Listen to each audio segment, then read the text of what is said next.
రాజకీయాల్లో వార్నింగులు. ఇప్పుడు జగన్మోహన్ రెడ్డి మేము అధికారంలోకి వస్తే ఎవరైతే ఈ మెడికల్ కాలేజీల కాంట్రాక్టులు తీసుకుంటారో, హాస్పిటల్ తీసుకుంటారో వాళ్ళని 3 నెలల్లో జైల్లో పెడతాను అన్నారు. దానికి పవన్ కళ్యాణ్ తీవ్ర ఆగ్రహం వ్యక్తం చేస్తూ బెదిరిస్తారా, రౌడీజం చేస్తారా అన్నారు. ఇక్కడ ఇందులో పాయింట్ ఏంటంటే అది విధానపరమైనటువంటి అంశం. మీ తాట తీస్తా, నిన్ను నేల మీద పడుకోబెడతా, ఏది కూర్చోబెడతా, ఒంగోబెడతా అనలేదు. పవన్ కళ్యాణ్ గతంలో అన్న మాటలు అవి, తను ప్రతిపక్షంలో ఉన్నప్పుడే అన్న మాటలు అవి.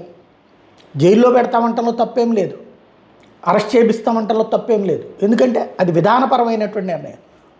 తప్పు చేసిన వాళ్ళని అరెస్ట్ చేయిస్తాం అన్నటువంటి, అంతేగాని నీ అంతు చూస్తా, నిన్ను నేల నాకిస్తాను, నేల మీద పడుకోబెడతా, దేకిస్తా, ఇట్లాంటి రౌడీజప్ పదాలా? లేకపోతే నేను జైల్లో పెడతానంటే రౌడీజప్ పదమా? రౌడీజప్ పదం అంటే అదవుతుంది తప్పించి ఇది అవ్వదు. ఇంకోటి కాంట్రాక్ట్. నీ దృష్టిలో ఒకటి కరెక్ట్ అయితే అవతల వాళ్ళ దృష్టిలో ఇంకోటి కరెక్ట్.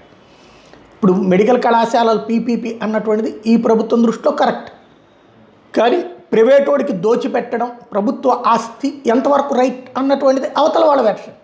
ఈ రెండిట్లో పబ్లిక్ దేన్ని హర్షిస్తారో చూద్దాం. ఇప్పుడు రేపు పొద్దున్న రోడ్లు కూడా ప్రైవేట్కి ఇచ్చేస్తాం, కాలేజీలు ప్రైవేట్కి ఇచ్చేస్తాం, సొమ్ములు మాత్రం ప్రభుత్వానివి. ప్రభుత్వ సొమ్ముతో ప్రైవేట్ వాళ్ళు డబ్బులు సంపాదించుకోవాలి, ప్రజలు మాత్రం పన్నులు కట్టాలి అంటే ప్రజలు యాక్సెప్ట్ చేస్తారా?